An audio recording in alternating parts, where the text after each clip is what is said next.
Good day, everyone. I am Jennifer Kitay from BSIT1. I am here to tackle about 10 factors from the classification of migration. Number 1. Local migration. Urbanization or urban transition refers to internal movements from rural to urban settings. Internal migrants are those seeking a new temporary or permanent residency within their country's borders, regardless of their motives for doing so. Number 2. Long-range migration. Many species have evolved long-distance migration by traveling across diverse mediums and employing distinct mechanics of locomotion and transport. As seen by the continual dynamic and quick changes in migration patterns, migration continues to evolve or become inhibited. Number 3. Urban-urban migration. The United Nations defines urbanization as the movement of people from rural to urban regions as a result of population expansion. People migrate to cities in search of better economic prospects. Per number 4. Urban-rural migration. It occurs when city dwellers relocate to rural areas. This is not a typical occurrence. It occurs when people become dissatisfied with industrial and hectic pace of city life and wish to relocate in quest of serenity. Number 5. International migration.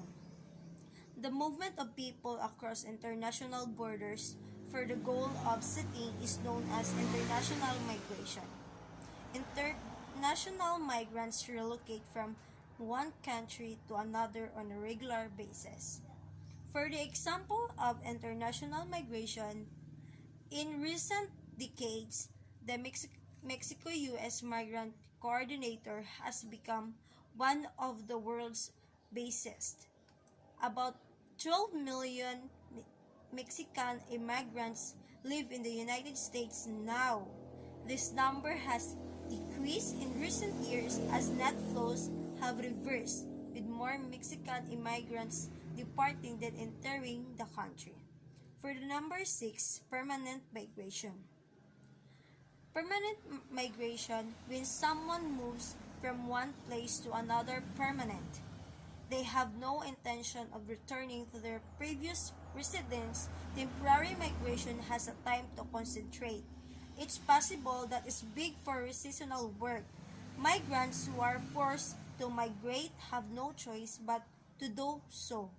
For example, for permanent migration is about that moving to different state, country, or continent is known as external migration. Immigration is the process of moving from one country to another. Moving to a new country is known as immigration. Return migration refers to returning to your original location. For the number 7, semi-permanent migration. Semi-permanent migration is a type of migration people in this scenario during their job. They return to their home country at regular intervals, but after retiring from their employment, they return permanently to their hometown. For the example, the seasonal travels of migration farm laborers would be considered semi-permanent residents. People can either choose to migrate, voluntary migration, or are compelled to migrate forced migration. Involuntary migration, another reason for population shifts is birth and death. For the number 8, temporary migration is that migration is movement to a country that is not intended to be permanent and is usually done for a specific reason. For the example of temporary migration is that foreign worker, people who work in a country where they are not citizens, are known as foreign workers or guest workers. Some foreign employees participate in a guest worker program in a country that offers better job opportunities than their native country. For the number 9, casual migration. For the casual migration, migrant labor refers to unskilled and casual employees who travel from one place to another, giving their services on a temporary, generally seasonal basis. South Africa, the Middle East, Western Europe, North America, and India all have migrant labor in various forms. For the example of casual migration, when individuals are forced to leave their homes due to an emergency or their circumstances, and people go to their relatives' house or surrounding villages for this type, return after a brief period of time when things have returned to normal. For the number 10, last but not the least, interstate migration. This one is the movement population mobility inside the state. The state of Maharashtra has the greatest rate of intra-state migration. Migration from Rengate to Mumbai, rather.